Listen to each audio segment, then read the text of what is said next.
Hello, my dear students. Welcome to Talking Textbooks, Leaving No Child Behind.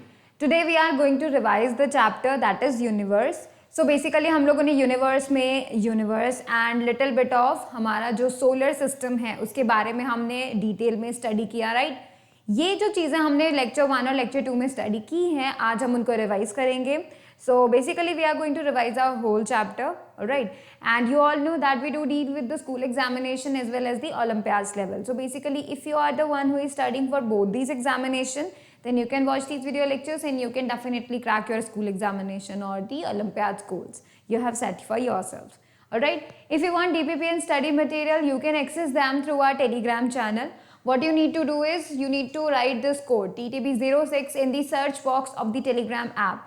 If you do so, you are able to join that channel, alright, क्योंकि class 6 का channel appear हो जाएगा and then you can join it, you can access all the DPPs and study material along with the notifications of the video classes. ठीक है?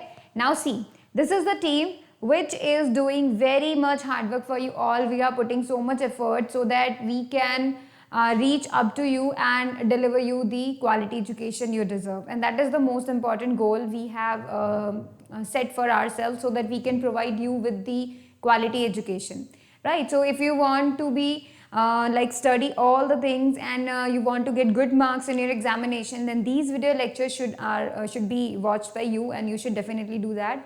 Alright, you can also share these video lectures to your friends so that they can also achieve all their goals they have set for themselves.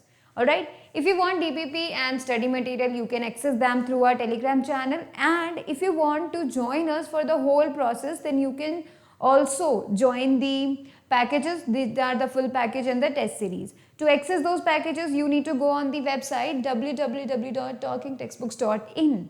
So if you go on that website, you are going to get two type of packages. You can join the full package as well as the Olympiad के लिए आप अगर देख सकते हैं तो आप foundation के लिए टेस्ट सीरीज ज्वाइन कर सकते हैं. नाउ सी, ये जो फुल पैकेज है, ठीक है, इसमें बहुत सारी चीज़ें हैं. For example study material, comprehensive study material. उसके अलावा you are going to get the video classes, you are going to get the homework submission feature, by weekly quizzes and the periodic test papers. So these are included in the full package. If you want to go only for the test series, then you can join that also. You are going to get the periodic test papers, recorded live classes and bi-weekly quizzes. Okay? So if you want to buy them, you can write my code, that is CY Live, and to do so you will be getting the 30% discount. Alright, so you can remember my code, you can use it. If you want to know more about these packages, then you can you can call us on the number 919549041111. Alright, so that will be good start. Alright, so let's promise yourself that you will be watching the whole lecture, you will be making proper notes and you will be revising on a daily basis. क्योंकि ये lecture revision lecture है तो आप क्या करें, अपनी copies खोल लीजिए, अपने जो भी आपने नोट्स बनाए हैं उन्हें प्रॉपर करना है अब आपको, एंड अब आपको क्या करना है, अब आपको बहुत अच्छे से उसको पूरा तरीके से रिवाइज कर लेना है. तो पूरा चैप्टर भी रिवाइज हो जाएगा, आपके नोट्स भी कंप्लीट हो जाएंगे. ठीक है, सो लेट्स गेट स्टार्टेड. देखिए, हम लोगों ने यूनिवर्स के बारे में सीखा था. यूनिवर्स क्या है एक्चुअली में? सो you can see that universe is the vast expense of space which includes everything that exist. सारे स्टार्स, सारे planets, satellite, dust, Interstellar spaces को फिल करने वाली गैसेस, डिफरेंट राइट, ये सभी कुछ कलेक्टिवली जो हैं क्या बनाती हैं, यूनिवर्स बनाती हैं. ठीक है, so you are going to get all the necessary things. तो एक इतना बड़ा स्पेस, उस स्पेस के अंदर इतनी सारी चीज़ें, स्टार्स हैं, प्लैनेट्स हैं, ठीक है, गैलेक्सीज उसके अंदर जो हैं, इवन यू कैन से बहुत तरीके की गैसेस, डस्ट, ये सब कुछ आपको यूनिवर्स में मिलेगा. ठीक है, and collectively you can say collectively these all things can be taken as the universe. ठीक है, सो यूनिवर्स कोई चीज़ नहीं है, it is a space, it is that place where all these things exist. Alright, so universe का मतलब क्या हुआ, एक ऐसी जगह जहाँ पर प्लैनेट्स, गैलेक्सी, स्टार्स ये सब एग्जिस्ट करते हैं. ठीक है, सो बेसिकली यूनिवर्स एक चीज नहीं है, it is a place, it is a name of a place. जैसे प्लैनेट एक चीज हो सकती है, it is an object. Star भी एक ऑब्जेक्ट हुआ, right, but this universe is not an object, it is just a place. ठीक है, now see, the branch of science which deals with the study of universe is called astronomy. जब आप कभी भी universe को study करते हैं, galaxies को स्टडी करते हैं, हाउ दे बिहेव, और अब क्या होने वाला फिनोमेना है या फिर क्या पॉसिबल हो सकता है, व्हेन यू स्टडी दैट, तो आपको क्या पता चलता है, वो आप किस कैटेगरी, किस ब्रांच को स्टडी कर रहे होते हैं, that is known as the astronomy.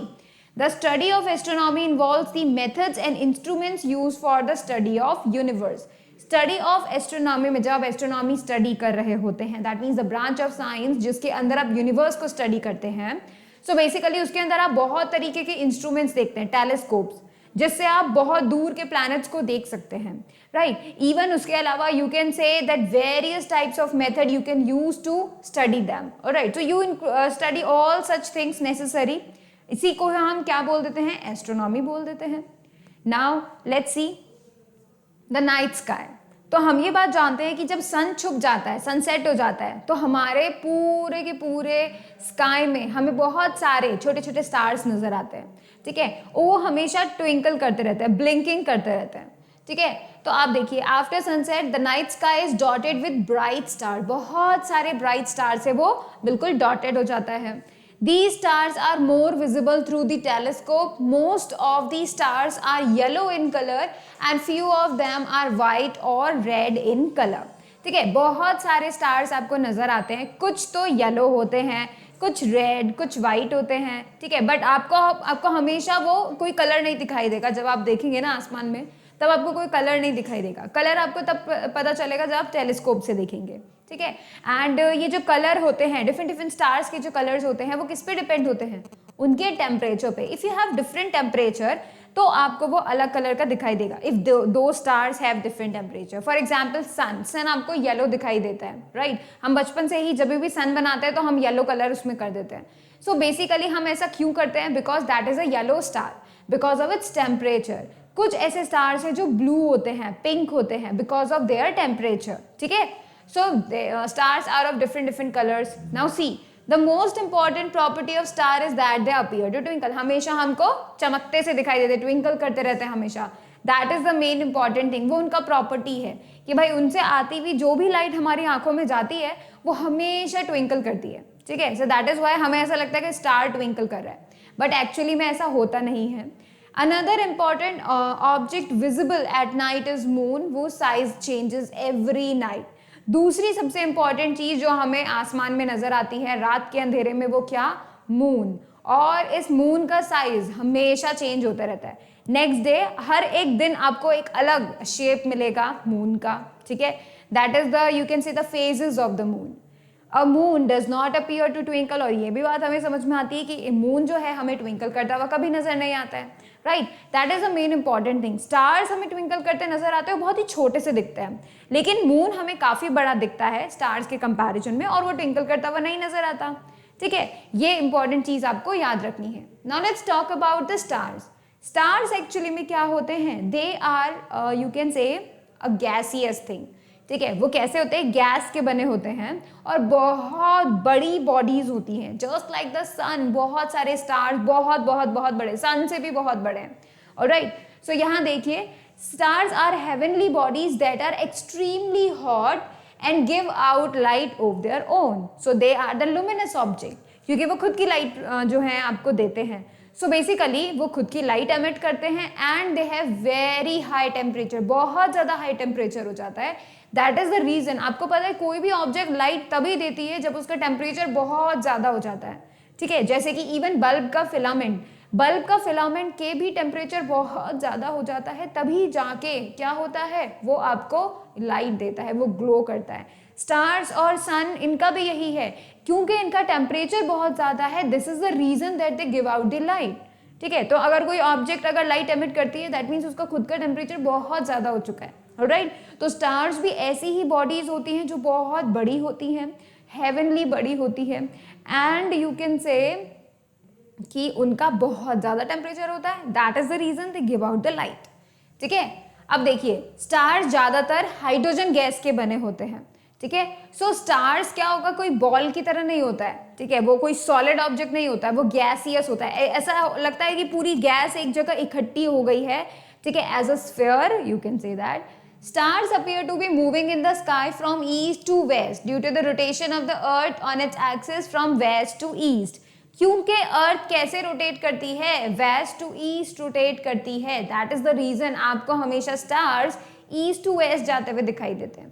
जैसे ये टोटल सिमिलर है जब आप ट्रेन में ट्रैवल करते हैं, तो ट्रेन में जब आप ट्रैवल करते हैं तो लेट्स से आप आगे जा रहे हैं ट्रेन में बैठ के, ठीक है, ट्रेन आगे जा रही है तो उसके साथ आप भी आगे जाएंगे, लेकिन आपको क्या दिखाई देता है कि जितने भी ट्रीज हैं, जितने भी फील्ड्स हैं, घर, पोल्स हैं आपके जो बाहर हैं, वो कैसे जा रहे हैं, पीछे जा रहे हैं। तो आप जिस डायरेक्शन में जा रहे हो चीजें आपको पीछे जाती हुई अपोजिट डायरेक्शन में जाती हुई दिखाई देती हैं। सिमिलरली आप अर्थ पे हो, अर्थ रोटेट कर रही है west to east, and that is the reason कि हमको स्टार्स हमेशा उल्टे डायरेक्शन में घूमते हुए दिखाई देते हैं, that is east to west. ठीक है, तो इसी तरीके से आपको हमेशा हर एक स्टार ईस्ट टू वेस्ट जाता हुआ दिखाई देगा। द रीजन इज हमारी earth west to east rotate करती है। ठीक है, stars twinkle because we look up at the stars through air that is constantly blowing about, so we receive their light as unsteady and thus they seem to twinkle। Basically जो light star से, बहुत दूर दूर वाले star से हम तक पहुंचती है, वो जो लाइट होती है एक्चुअली में जब वो हमारे एटमॉस्फेयर में एंटर करती है तो जिस वक्त वो एंटर कर रही होती है तो वो हमें अनस्टीडी नजर आती है, बिकॉज हमारा जो इन्वायरमेंट है, एटमॉस्फेयर है, उसमें एयर हमेशा ब्लो करते रहती है, right. So we always get the unsteady light and that is the reason कि वो हमें ट्विंकल करता हुआ दिखाई देता है। Unsteady means that is not constant, कभी आपको ज्यादा ब्राइटनेस इंटेंसिटी मिलेगा, कभी आपको कम इंटेंसिटी मिलेगा, right. So in that case हम क्या बोलते हैं कि वो हमें ट्विंकल करते हुए नजर आते हैं। ठीक है, नाउ लेट्स टॉक अबाउट कि भाई ये जो स्टार्स होते हैं ये पॉइंट ऑब्जेक्ट की तरह क्यों होते हैं, क्योंकि ये बहुत दूर होते हैं, इतने ज़्यादा दूर होते हैं कि आप बिल्कुल अंदाज़ा भी नहीं लगा सकते, राइट। सन जो है वो हमको बहुत बड़ा नज़र आता है, क्यों, क्योंकि वो हमारे बहुत ज़्यादा पास है as compare to the other stars. दूसरे स्टार्स के कंपैरिजन में सन हमारे पास है, काफ़ी ज़्यादा पास है, और दूसरे स्टार्स बहुत ज़्यादा दूर है, तो वो हमको, अगर हो सकता है वो सन से बहुत बहुत बहुत बड़े हों, फिर भी वो हमको पॉइंट साइज ही दिखाई देंगे क्योंकि वो बहुत ज़्यादा दूर है। इसी वजह से हम लोग बोलते हैं कि जो स्टार्स होते हैं वो बिल्कुल पॉइंट साइज हमें नजर आते हैं। ठीक है, अब देखो स्टार्स हमेशा ईस्ट टू वेस्ट क्यों मूव करते हैं, बिकॉज हमारी earth west to east move करती है, इसी वजह से। Alright, which is the nearest star to the earth. Earth के सबसे पास जो स्टार है वो हमारा सन है, जिससे हमें एनर्जी मिलती है। ठीक है, इसके बाद सन के बाद एक और स्टार है जो हमारे पास है और हमारे नियर बाय है, यू कैन से, वो कौन है, अल्फा सेंचुरी और प्रॉक्सिमा सेंचुरी। दो नाम है उसके, या तो अल्फा सेंचुरी बोल दो या प्रॉक्सिमा सेंचुरी बोल दो। सो ये स्टार का नाम है। सन के बाद ये हमारे सबसे क्लोजेस्ट है। ठीक है, चलो now let's talk about the galaxies. Galaxy में मैंने तुम्हें बताया था, गैलेक्सी का मतलब है बहुत बहुत बहुत बहुत बहुत ज़्यादा नंबर ऑफ स्टार्स जब कलेक्टिवली रहते हैं एक ही जगह पे, किसकी वजह से, ग्रेविटेशनल फोर्स की वजह से, तो हम उसे क्या बोल देते हैं, collectively we call that as galaxy. So galaxy is a collection of the stars, various, you can say various types of stars are there and they have so much amount. ठीक है, तो देखो यहाँ पर हम लोग बोल सकते हैं an enormous cluster of billions of stars held together by gravitational force is called galaxy।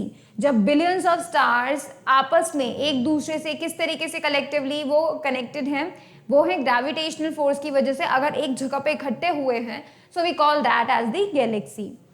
Galaxy is the building block of the universe। Galaxy one by one, if you join out the galaxies, you are going to get the universe। जैसे आप जब दीवार बनाते हैं, ठीक है, जो wall आपके घर की वॉल है, तो वो किस तरीके से बनी है, ब्रिक से बनी है, ईंटों से बनी है। तो आपने देखा होगा जब कभी भी कोई भी वॉल बन रही होती है, कंस्ट्रक्ट हो रही होती है, सो व्हाट हैपेंस, एक एक ईंट को लगाया जाता है, वन बाय वन हम उसको रखते जाते हैं, जोड़ते जाते हैं, and we get a wall, right. That is the main thing. तो जो ब्रिक है वो बिल्डिंग ब्लॉक है किसका, वॉल का। इसी तरीके से यूनिवर्स का बिल्डिंग ब्लॉक कौन हुआ, गैलेक्सीज। तो इसका मतलब एक गैलेक्सी, फिर दूसरी गैलेक्सी, फिर तीसरी गैलेक्सी, ऐसे करके बहुत सारी गैलेक्सीज जब बनती हैं, so we call that as the universe. ठीक है, फिर देखिए there are about 100 billion galaxies. ठीक है, 100 बिलियन गैलेक्सीज है एक यूनिवर्स में, एंड एक गैलेक्सी के अंदर 100 बिलियन स्टार्स हैं। So you can get that the total number of stars inside a universe. सो देखिए हर एक गैलेक्सी में on an average 100 billion stars हैं। So the total number of stars in the universe are about 10 की power 22 stars हमारे universe में exist करते हैं. ठीक है, ये कितना अमेजिंग नंबर है, राइट?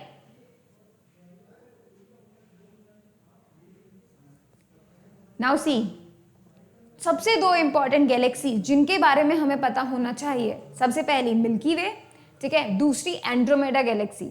मिल्की वे गैलेक्सी क्यों इंपॉर्टेंट है? क्योंकि जिसमें हम रहते हैं, that is the galaxy. So the galaxy in which we live, जिसके अंदर हमारा सोलर सिस्टम है, वो गैलेक्सी का नाम क्या है? Milky Way. दूसरी सबसे नियरेस्ट गैलेक्सी है Andromeda galaxy, and that is why it is important because it is near by to us. ठीक है, नाउ सी, हबल नाम के एक साइंटिस्ट ने क्या किया, बहुत सारी गैलेक्सीज को स्टडी किया. सो उन्होंने सोचा किस तरीके से हम गैलेक्सीज को डिस्ट्रीब्यूट कर पाए, कैटेगरीज में डिवाइड कर पाए. ठीक है, तो उन्होंने किस पे ध्यान दिया? उनकी शेप पे ध्यान दिया. Based on the shape of the galaxy he concluded that there are 3 types of galaxies. Number 1 is the spiral. ऐसी गैलेक्सी जिसका स्ट्रक्चर, जिसका शेप स्पाइरल हो, that is the spiral galaxy. फिर उन्होंने बताया इलिप्टिकल गैलेक्सी, सेकेंड कैटेगरी. इसमें ऐसी galaxies हैं जिनका शेप कैसा हो? इलिप्टिकल शेप हो. फिर देखो इर्रेगुलर, ऐसी गैलेक्सी जिनका कोई शेप नहीं होता, वो इर्रेगुलर होती हैं. So we put them into the category of irregular. So there are 3 types of galaxies. Number 1 is what? The spiral. Number 2 is elliptical. And number 3 is the irregular, जिनका कोई shape नहीं होता. ठीक है? So there are 3 types of galaxies according to the Hubble. Hubble was an American astronomer और उन्होंने ऐसा जो है distribution classification galaxies के बारे में किया. ठीक है? Now let's see. Milky Way Galaxy जो है उन्हें हम हिंदी में क्या बोलते हैं? आकाश गंगा बोलते हैं. ठीक है, और ये इसका नाम मिल्की वे क्यों पड़ा? बिकॉज ये लिटिल बिट में मिल्की लगती है जब कभी भी हम इसको देखते हैं through the telescope, right? So it appears as a very milky structure. ठीक है, तो आपको हमेशा because of that we call it that Milky Way. ठीक है, and it is as also a Greek word जिसे हम बोलते हैं गाला. ये यहाँ से आया हुआ, and this gala means what? The milk. That is why we call it that the Milky Way. इसका हिंदी का नाम है आकाश गंगा. ठीक है, हमारा सोलर सिस्टम इसी मिल्की वे में एग्जिस्ट करता है. ठीक है, so our solar system is the part of that Milky Way. Milky Way में 100 बिलियन से ज़्यादा स्टार्स एग्जिस्ट करते हैं. सो सोचिए हमारी गैलेक्सी में इतने सारे स्टार्स हैं. मिल्की वे एक स्पाइरल गैलेक्सी है, तो ये कौन से कैटेगरी में आएगी? स्पाइरल गैलेक्सी की कैटेगरी में आएगी. ठीक है, जो मिल्की वे के बीच यू कैन से मिल्की वे एक पूरी गैलेक्सी है, राइट? तो जो भी जगह स्टार्स और या प्लैनेट्स के बीच में रहती है, उस जगह को किसने फिल किया हुआ है? इंटरस्टेलर गैसेस ने फिल किया हुआ है. That means all the space between the you can say planet stars, तो पूरी डस्ट एंड गैसेस से फिल्ड अप है, and that is known as the interstellar gases. ठीक है, या फिर you can say matter. Mass of Milky Way is estimated to be nearly 3 into 10 की power 41 kg. इतना ज़्यादा मास है पूरी गैलेक्सी का, जिसमें सारे स्टार्स, 100 बिलियन स्टार्स इंक्लूडेड हैं, वेरियस सोलर सिस्टम्स इंक्लूडेड हैं, इंक्लूडेड आवर ओन सन, हमारी अर्थ, हमारे सारे प्लैनेट्स इंक्लूडेड हैं. इन सब का mass collectively on adding you are going to get 3 into 10 की पावर 41 kg. ठीक है, now let's talk about the Andromeda galaxy. So Andromeda galaxy Milky Way के जस्ट पास में है. ठीक है, दैट इज द रीजन, और हमारे काफ़ी पास में है, इसीलिए ये हमारे लिए इंपॉर्टेंट है बिकॉज वी नो इट.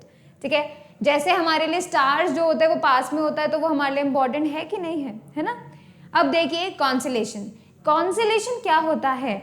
अगर आपको आसमान में, नाइट स्काई में, अगर आपको बहुत सारे स्टार्स दिखें और वो आपको एक शेप बनाकर दे रहे हैं, like you are going to get a shape, a definite shape of two stars every single time. So उनको हम बोल देंगे constellation. So constellation is the group of stars जो कि एक specific shape देते हैं, हमेशा उसी एक specific shape में exist करते हैं. This is known as the constellation. हम लोग अब तक 88 constellations की shapes को identify कर चुके हैं, समझ चुके हैं, जिसके अंदर से सबसे बढ़िया जो आपको पता होना चाहिए, that is the Ursa Major and Ursa Minor. You can see that this is the Ursa Major and this is the Ursa Minor.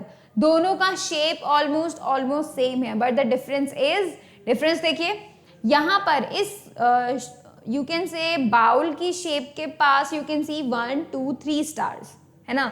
लेकिन अगर आप इसकी बाउल की शेप के पास देखेंगे तो there are only 2 stars and 3 are in the opposite में। तो now you can identify the Ursa Major and the Ursa Minor. So Ursa Major और अर्सा माइनर को हम लोग सप्तऋषि बोलते हैं, ठीक है। इसको हम लोग समर्स में ज़्यादातर विजिबल कर पाते हैं and it is a group of 7 stars और इसका शेप हमेशा ऐसा ही रहता है दोनों का ही, ठीक है, 7 स्टार, तभी तो इसे सप्तऋषि बोलते जाते हैं, ठीक है। So they have the collectively known as the 7 stars, उनके पास 7 स्टार्स होते हैं। Alright, now see the pole star. Ursa Major का जो एंड वाला स्टार है वो देखो हमेशा आपको पोल स्टार पे पॉइंट आउट करता हुआ मिलेगा। और ये जो पोल स्टार है ये किसका पार्ट है? This is the part of Ursa Minor, ठीक है। अर्सा मेजर का पॉइंटर हमेशा लास्ट जो स्टार है वो हमेशा पोल स्टार की तरफ पॉइंट आउट करेगा और अर्सा माइनर जो है एक्चुअली में ये अर्सा माइनर क्या करेगा, उसका एक पॉइंट यू कैन से एक स्टार ही पोल स्टार है, मतलब pole star is the part of that Ursa Minor, ठीक है। सो पोल स्टार एक ऐसा यू कैन से स्टार है जो हमेशा हमें एक ही पोजीशन पे दिखता है और वो किसके थ्रू पॉइंट आउट किया जाता है? अर्सा मेजर के थ्रू पॉइंट आउट किया जाता है, ठीक है। इसे हम पोलारिस और ध्रुव तारा भी कहते हैं हिंदी में ध्रुव तारा कहते हैं, Polaris is the other name. और ये अर्सा माइनर का सबसे ब्राइटेस्ट स्टार होता है, ठीक है। अर्सा माइनर का सबसे ब्राइटेस्ट स्टार होता है। ये क्या करता है, देखिए, if this is the earth and the earth is rotating about this axis, तो ये एक्सिस के ठीक ऊपर होता है, ठीक है, ठीक ऊपर, तो हालांकि दूर होता है बट ठीक ऊपर डायरेक्शन में होता है।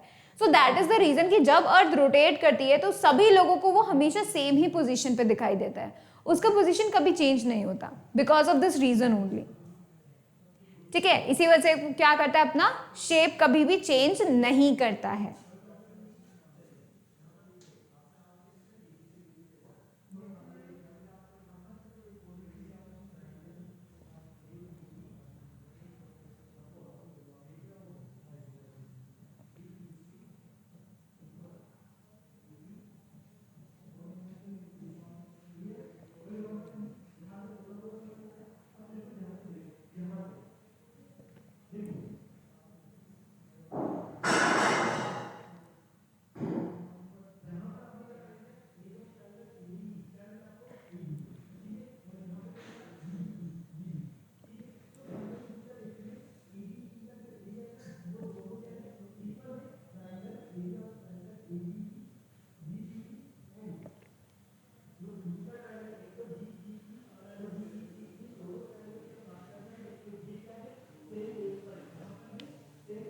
ऑलराइट, अब हम सोलर सिस्टम के बारे में देखते हैं जो हमने हमारे सेकेंड लेक्चर में स्टडी आउट किया था, right. Let's talk about the solar system. अब देखिए हमारा जो सोलर सिस्टम है ये क्या है, बेसिकली सोलर सिस्टम का मतलब सन, सारे के सारे प्लैनेट्स, एस्ट्रॉइड्स, मिटियोर्स, ठीक है, इन सब को मिलाकर हम क्या बोलते हैं, सोलर सिस्टम बोलते हैं, ठीक है। The sun and all bodies in orbit around it make up the solar system. Sun और उसके चारों तरफ घूमने वाली जितनी भी बॉडीज हैं, रिवॉल्व करने वाली जितनी भी बॉडीज हैं, उन सबको मिला के हम लोग क्या बोलते हैं, सोलर सिस्टम बोलते हैं, ठीक है। The centre of the solar system is the sun. Solar system का सेंटर कौन है, सन है, और इसी सन के चारों तरफ क्या करते हैं, प्लैनेट्स, एस्ट्रॉइड्स, ये सब रिवॉल्व करते हैं। The other members of the solar system include the 8 planets, 8 planet, उन 8 प्लैनेट की मून या फिर satellite, large number of asteroids, thousands of comets and innumerable meteors are collectively known as the solar system। हमारे solar system में इतना कुछ होता है। ये जितने भी अदर मेंबर्स होते हैं सोलर सिस्टम के, ये भी क्या करते हैं, सन के चारों तरफ रिवॉल्व करते हैं और ये बाउंड होते हैं सन से, किससे, ग्रेविटेशनल फोर्सेस की हेल्प से, ठीक है। तो यू कैन से भाई कि ये जो सन है ये इकलौता सन क्या करता है, बिकॉज ऑफ इट्स मास, सन के इस मास की वजह से सन के चारों तरफ बहुत सारी बॉडीज रिवॉल्व करती हैं, जिसमें से 8 प्लैनेट, बहुत बड़े बड़े 8 planet are the one who revolves around the sun, ठीक है। तो बहुत सारी चीजें except from the planet, planet ही नहीं और भी बहुत सारी चीजें, एस्ट्रॉइड्स वगैरह इसके चारों तरफ रिवॉल्व करते हैं। बेसिकली क्यों रिवॉल्व करते हैं, because it provides the gravitational force. Sun क्या करता है, ग्रेविटेशनल फोर्स को प्रोवाइड करता है and because of that it attracts all the things around it and make them revolve, ठीक है। सो देखिए सन के बारे में स्टडी करते हैं। सन जो स्टार है वो सबसे क्लोजेस्ट है अर्थ के and it's distance is 150 million kilometre from the earth से 150 मिलियन किलोमीटर पास है, ठीक है। फिर देखिए light from the sun takes 8 minutes to reach the earth तक पहुंचने के लिए 8 मिनट्स चाहिए होते हैं लाइट को सिर्फ। सोचिए मतलब 8 मिनट्स के अंदर लाइट कितना डिस्टेंस ट्रेवल करती है, 150 मिलियन किलोमीटर्स ट्रेवल कर लेती है। It is a yellow star as you can see by the photo it is a yellow star, ठीक है। It is a very hot ball of glowing gases। आपको ये glow करता हुआ क्यों दिखाता है, बिकॉज इसके अंदर बहुत सारी हाई टेम्परेचर पर गैसेस होती हैं जो कि ग्लो करती हैं, they give out the light, ठीक है। And because of its temperature you are going to get that. ये अपने चारों तरफ सन अपने चारों तरफ जितनी भी बॉडीज को रखता है वो किसकी वजह से होल्ड कर पाता है, इसके खुद के मास की वजह से, that is the gravitational forces. इसका खुद का मास ही क्या प्रोवाइड करता है, ग्रेविटेशनल फोर्स प्रोवाइड करता है, ठीक है।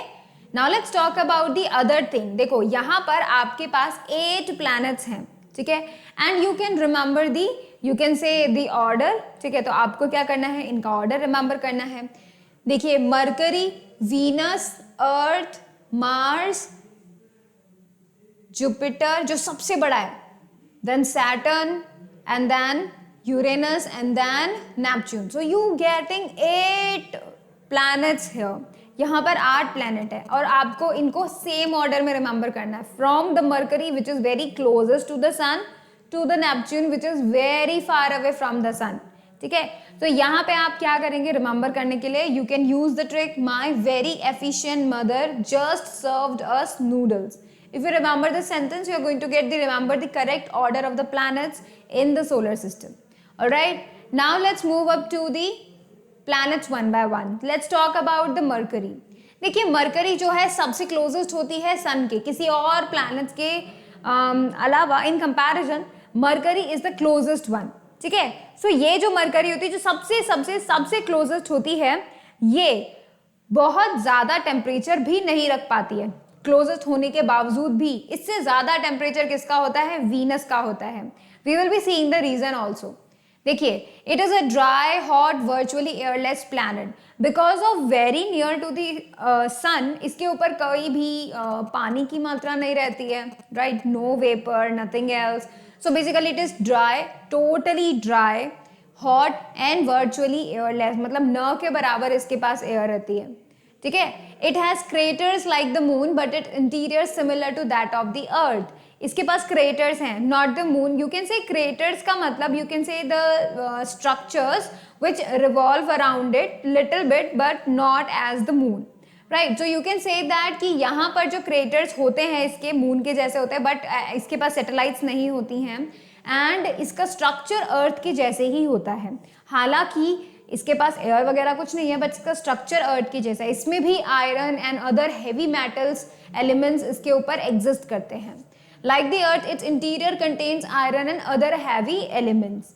Now you can see Mercury is much smaller in size than the Earth. बहुत छोटा है अगर हम अर्थ और मरकरी को कंपेयर करें, बहुत छोटा है। Mercury is less common planet that appears in the east before sunrise. So it is also sometimes called the morning star. Less common planet है, मतलब आपको ऐसे ही नहीं दिख जाएगा, commonly आपको नजर नहीं आएगा, but ये कभी कभी दिख जाता है, ठीक है, मॉर्निंग में, सनराइज के टाइम पे, and that is why it is known as the morning star, ठीक है। Being close to the sun, it takes only 88 Earth days to go once around the sun. Alright, तो because ये sun का ही revolution करेगा, 88 days में ये सन का एक रिवॉल्यूशन कंप्लीट कर लेता है। सो अगर समवन, हो सकता है कि कोई अगर इस मरकरी पे चला जाए तो उसका बर्थडे एवरी 88 डेज में मनने वाला है, right. We are going to celebrate that. Now see Venus. Venus is the second number planet और वीनस अब क्या है, बहुत ज्यादा you can say hot planet है, बहुत ज्यादा हॉट प्लैनेट है। We will be seeing how and why. Venus is the brightest object in our sky after the sun and the moon. Sun और moon के बाद आपको Venus काफी bright object दिखाई देता है, ठीक है। ये आपको जनरली इवनिंग में, शाम को दिखाई देता है, तो इसे हम इवनिंग स्टार के नाम से भी जानते हैं और कॉमनली ये दिखाई दे जाता है, ठीक है। Its bright appearance is due to its cloudy atmosphere which reflects almost 3/4 of the sunlight falling on it. इसका जो एटमोस्फेयर है बहुत ही ज्यादा क्लाउडी है, तो जितनी भी सनलाइट इसके ऊपर फॉल होती है उसकी 3/4 लाइट तो ये रिफ्लेक्ट कर देता है, and because it reflects that is the reason कि ये हमें ग्लोइंग नजर आता है ना। That is the main reason it appears very much glowing or bright in the night sky, because it reflects the 3/4 light falling on it. That is the most important thing. Venus is almost same size as the Earth but rotates relatively slowly around its axis. है तो ये almost अर्थ के equal, but ये बहुत slow you can say rotate करता है। That is the main reason, क्योंकि ये अपनी एक्सिस पे बहुत ज़्यादा स्लो रोटेट करेगा, तो हमारे दिन जो 24 आवर्स होते हैं अर्थ पे, वहाँ पर आपके ज़्यादा आवर्स हो जाएंगे, लेट इट बी 30 और ज़्यादा, उससे ज़्यादा भी हो सकते हैं, ठीक है। तो आप ये बोलेंगे अगर हमारे यहाँ 24 आवर्स है तो यहाँ पर आपका जो दिन और रात है वो काफ़ी ज़्यादा आवर्स का होगा। It has no moon satellites of its own, इनका कोई मून और सैटेलाइट नहीं है। मरकरी, वीनस दो ऐसे प्लैनेट है जिनका कोई भी सैटेलाइट और मून नहीं है। Venus is even hotter than Mercury, though it is relatively farther away from the sun. क्यों? Because उसके एटमॉस्फेयर के अंदर बहुत ज़्यादा CO2 रहता है। Because of that, CO2 क्या करती है? CO2 हीट को ट्रैप कर लेती है ग्रीन हाउस इफेक्ट से, ठीक है। क्या करती है? जितनी भी हीट इसके ऊपर फॉल करती है, तो बेसिकली क्या होता है, जो भी हीट फॉल हो रही है ग्रीन हाउस इफेक्ट की वजह से CO2 से ट्रैप कर लेती है, बाहर नहीं जाने देती, and that is the reason कि इसका टेम्परेचर बढ़ते जाता है, and it is totally you can say बहुत बहुत बहुत ज्यादा हॉट होता है किसके कंपैरिजन में, मरकरी के कंपैरिजन में, ठीक है। This gas trap most of the sun's heat falling on it, की जो CO2 गैस है वो ज्यादातर हीट जो उसके ऊपर फॉल होती है उसको ट्रैप कर लेती है, and the effect is known as the greenhouse effect, ठीक है। चलो अभी हम अर्थ के बारे में देखते हैं। अर्थ हमारी सबसे यूनिक होती है, सबसे सबसे सबसे यूनिक होती है। Reason is the very unique special planet. क्यों भाई, हम रहते हैं इसीलिए तो स्पेशल है, that is the main reason. दूसरे प्लैनेट्स के जैसे अर्थ सिर्फ अपने एक्सिस पर ही, यू कैन से सिर्फ सन के अराउंड ही रिवॉल्व नहीं करती, वो क्या करती है, खुद के एक्सिस पे भी जो है रोटेशन करती है, and that is the reason we get to know about the day and the night, ठीक है।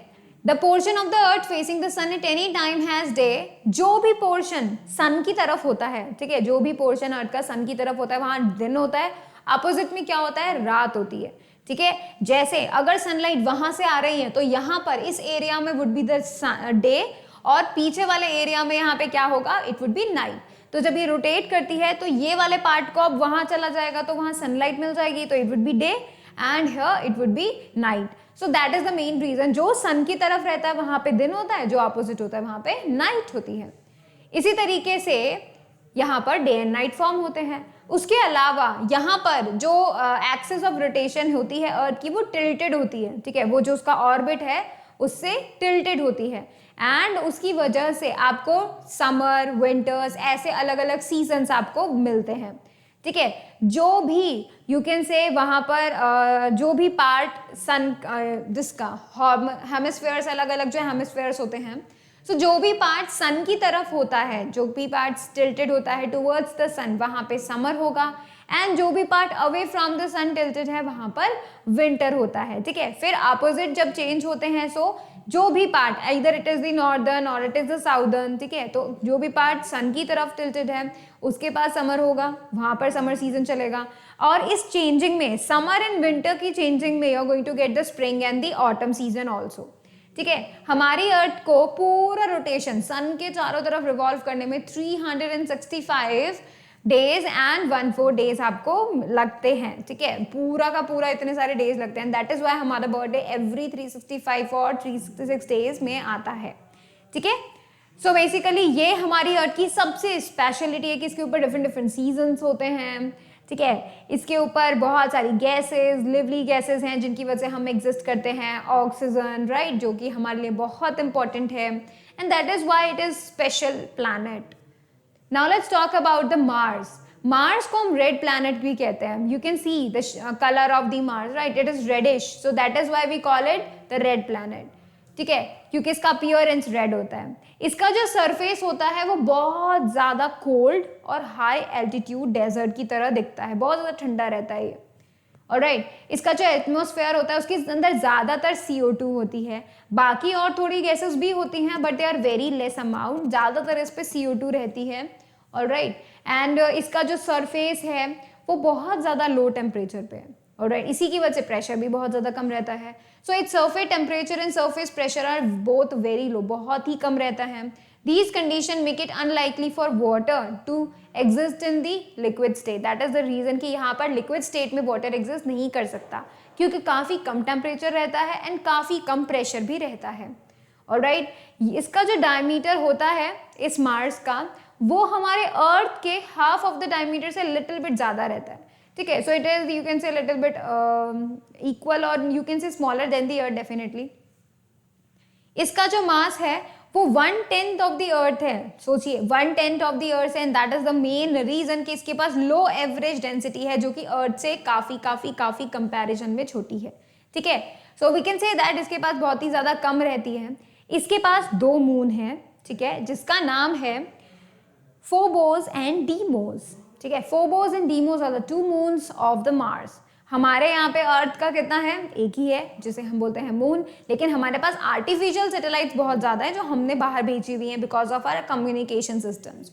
Right, now let's talk about Jupiter. आपको पता है जुपिटर को स्टॉर्मी प्लैनेट भी बोला जाता है क्योंकि उसके ऊपर बहुत सारे स्टॉर्म्स होते हैं। इवन आपको पता है एक स्टॉर्म तो 200 ईयर्स से अभी तक इस पे आ ही रहा है। सोचिए 200 ईयर्स से स्टॉर्म कंटिन्यूसली वहां पे एग्जिस्ट कर रहा है। So we call this planet also as a stormy planet. It is the largest of all the planets and according to NASA, इसके पास जुपिटर के पास there are 53 confirmed and 26 unconfirmed moons. मतलब 53 moons तो confirm हो चुके हैं, उनका नामकरण भी हो चुका है, उनको एक नाम दे दिया गया है, बट 26 मून्स जो हैं वो अभी भी उनका नामकरण अभी नहीं हुआ है और उनको अभी तक जो है अभी मून्स की कैटेगरी में नहीं डाला गया है। अगर ये कंफर्म हो जाते हैं तो कितने हो जाएंगे इसके पास, टोटल 79 मून्स हो जाएंगे if that got confirmed by the rest of the moons. तो इसके पास हो जाएंगे 79 मून्स। इसके पास बहुत ज़्यादा मून है, मतलब सभी प्लैनेट्स से, ऑल दी 8 प्लैनेट्स में अगर हम कंपेयर करें, so Jupiter has the very very very largest number of moons on it. इसके सबसे बड़ा मून का नाम क्या है, Ganymede. Alright, so Ganymede is the biggest moon you can say of the Jupiter. Now let's talk about the 6th one, that is the Saturn. Saturn बहुत beautiful है because of its ring. So it has rings. It has 3 distinct rings और ये rings किससे बनी होती हैं, dust, ठीक है, gases इन सबसे बनी होती हैं। Saturn जो है वो जुपिटर के साइज में ही सिमिलर है, कॉम्पोजिशन में भी सिमिलर है, आप मान सकते हैं साइज में भी ऑलमोस्ट सिमिलर है, but this is the second most big. ठीक है, सबसे बड़ा जुपिटर एंड देन सैटर्न हम लोग बोल सकते हैं। सेकेंड लार्जेस्ट प्लैनेट बड़ा है, ये हमेशा अपनी रिंग्स की वजह से पहचाना जाता है because it looks very beautiful, right, with the rings. इसकी अपीयरेंस बहुत अच्छी हो जाती है। So there are 3 distinct ring जो कि आप टेलीस्कोप से ऑब्जर्व कर सकते हो, राइट। गैलीलियो जो है वो फर्स्ट टाइम, इन्होंने गैलीलियो नाम के जो साइंटिस्ट थे उन्होंने फर्स्ट टाइम सैटर्न की रिंग्स को ऑब्जर्व किया था। दे गॉट इट लाइक बहुत ज़्यादा यू कैन से विजिबल उस वक्त उनको मिली थी जब उन्होंने टेलीस्कोप से देखा था। ठीक है, नासा के अकॉर्डिंग अभी तक इसके पास 53 कंफर्म्ड मून्स हैं, 29 अनकन्फर्म्ड मून्स हैं। ठीक है, so you are going to get the 82 moons अभी तो नहीं है। ठीक है, अभी सबसे ज़्यादा किसके पास है, जुपिटर के पास है, कंफर्म्ड की अगर हम बातें करें तो। एंड द सबसे बड़ी मून और सबसे बड़ा satellite of this Saturn is Titan. ठीक है, Titan is the name of the biggest moon of the Saturn. Now let's talk about the 7th one, that is Uranus. ये 3rd लार्जेस्ट सबसे बड़ा प्लैनेट है। ठीक है, मतलब after the Jupiter and then Saturn and then it comes the Uranus. ठीक है, इसका डायमीटर अर्थ से 4 टाइम्स ज़्यादा है, मतलब this is also bigger than the earth, right, 4 times bigger than the अर्थ इसका डायमीटर है। इसके अंदर वी कैन से 64 अर्थ आ सकती हैं। सोचिए कितना ज़्यादा बड़ा है कि इसके अंदर 64 अर्थ आ सकती हैं। हाइड्रोजन एंड मीथेन इसके एटमॉस्फेयर में डिटेक्ट किया गया है कि इसके अंदर हाइड्रोजन और मीथेन है। And do you know that कि इसका जो ब्लूइश अपीयरेंस आपको मिल रहा है, blue green appearance, this is because of the methane gas present over there. ठीक है. This planet is observe to have blue green colours because of the presence of the methane. It is very cold and clear atmosphere वहां पर हमें इसे मिलता है. इसका जो नॉर्दर्न हेमिस्फेयर है वो 4 डिकेड्स में अंधेरे तक, मतलब यू कैन से 4 डिकेड्स तक अंधेरे में रहता है. That is the 40 years, right. तो यू कैन से इसका जो नॉर्दर्न हेमिस्फेयर है वो 40 इयर्स तक अंधेरे में रहता है, मतलब उसके ऊपर दिन ही नहीं होगा. इस तरीके से यू कैन से ये इस तरीके से रोटेट करता है दैट 40 साल में जाके उसको हमेशा सन की लाइट मिलने वाली है. 40 इयर्स तक there would be no sun on that you can say hemisphere. It has 27 satellites. अब तक इसकी 27 सैटेलाइट्स हैं, या फिर आप उनको मून कह सकते हैं. टाइटेनिया जिसमें से सबसे बड़ी मून है, सैटेलाइट है यूरेनस की. ठीक है.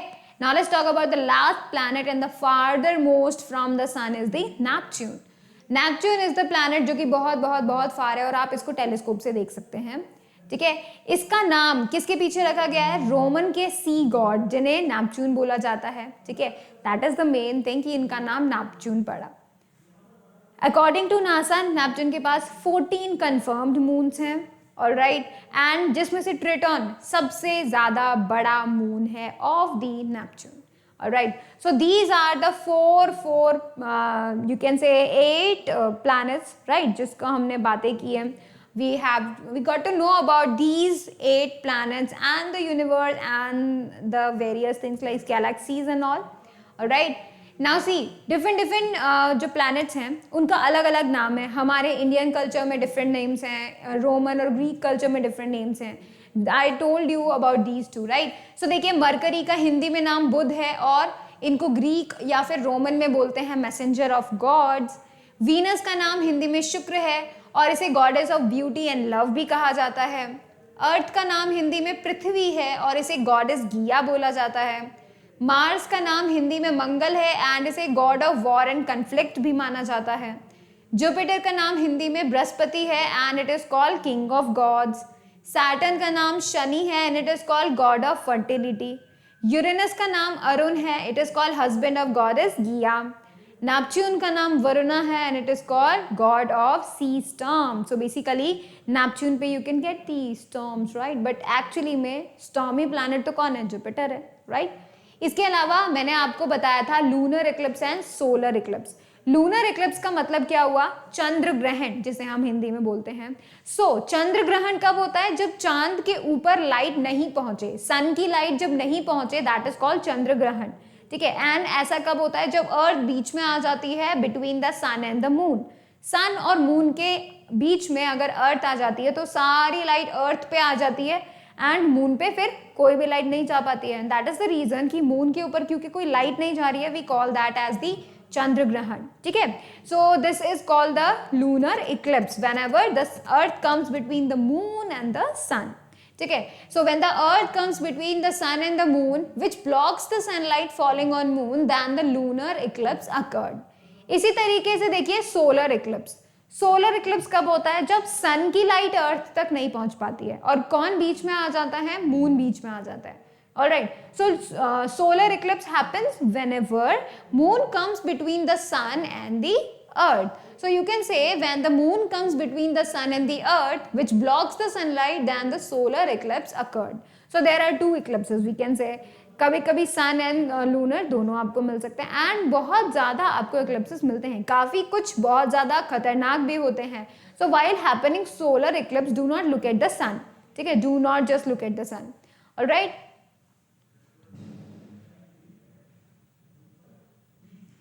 ऑलराइट. तो हम लोगों ने क्या किया? अपना पूरा का पूरा चैप्टर रिवाइज कर लिया, राइट. नेक्स्ट क्लास के अंदर हम लोग क्वेश्चंस करेंगे. जितने भी क्वेश्चंस हमसे हो पाते हैं हम लोग वो क्वेश्चंस करेंगे. So be prepared for that. What you need to do is you need to revise again. ठीक है. ये सारे फैक्ट्स आपको रिमेंबर करने हैं. अब ये आपको नहीं भूलना है कि हम लोगों ने हमारा जो चैप्टर है वो अच्छे से स्टडी कर लिया, हमने हमारा पूरा कोर्स स्टडी कर लिया है, right. So you need to make sure that you revise it more often. क्या करना है अब आपको? डेली आपको 1 आवर रिवाइज करना है. पुराने सारे चैप्टर्स अच्छे से रिवाइज कर लेने हैं. Do all the questions of your homework, right. That is the most important thing. Alright. So let's end the lecture here. So thank you so much for watching the video. Please like it, share it, subscribe it, and do not forget to click on the bell icon so that you will remain notified for the upcoming video. And you need to make sure that you do revise a lot so that when we do questions in the next lecture, all of you can attempt those. Alright, you make sure that you do that.